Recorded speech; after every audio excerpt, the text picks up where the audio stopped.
Shalom, all praises Yahweh, Bahashem Yahweh Shai.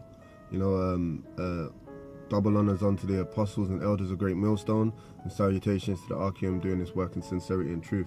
Just wanted a quick touch on feminism and the agenda of the elites. Feminism was a part of an agenda to tax the population so that women could work and they'll be able to tax them for their labors. So that they not only tax the men, but they also tax the women.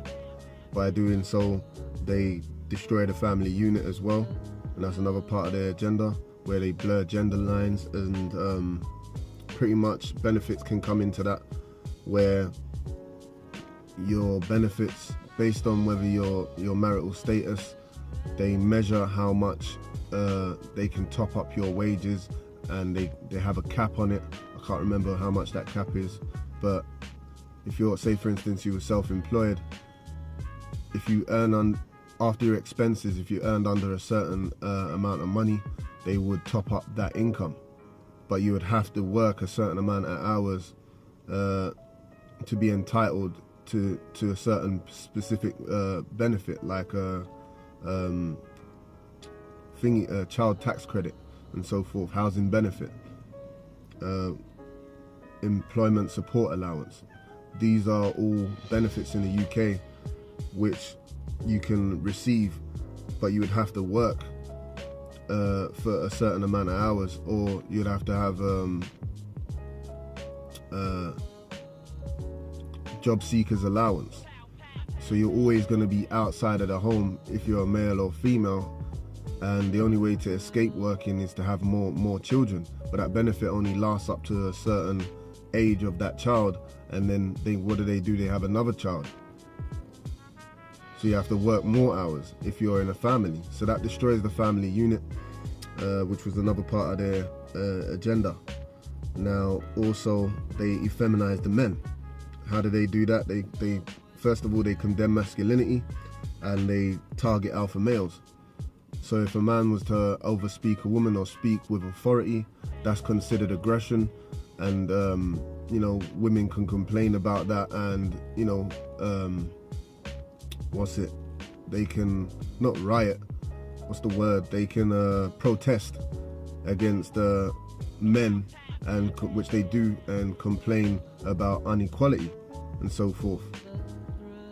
Now they really want equality, and so they want equality, whether it be wages and certain things.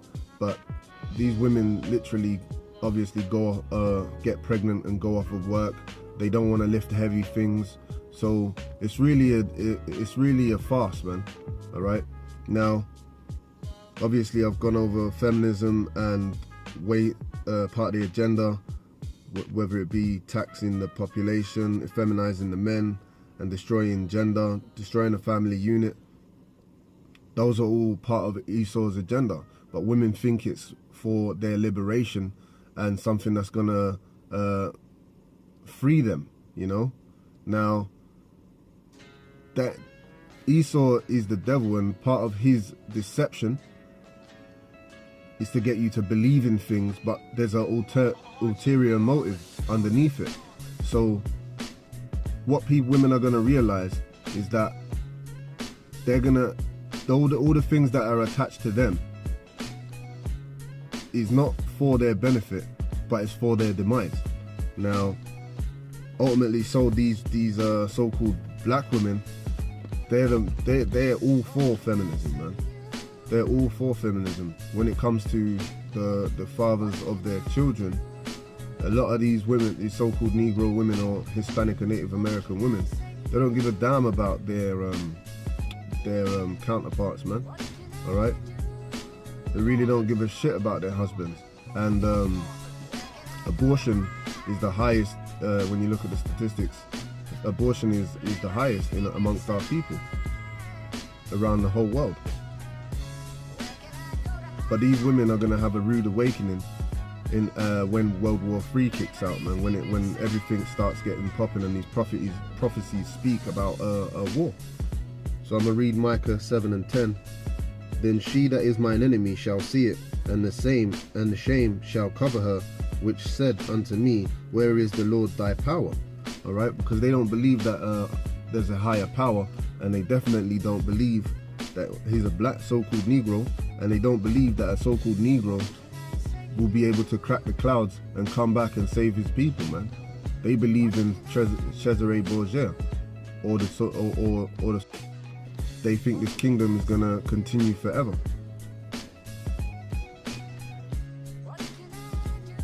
And shame shall cover her, which said unto me, where is the Lord thy power? Mine eyes shall behold her, now shall she be trodden down as the mire of the streets. All right, so these women are gonna get a rude awakening, and you know, all praises Yahweh Hashem Yahushai for opening up in the men's eyes to this truth, man, and you know, knowing the coming of the times that we're in. With that, I'm gonna say shalom.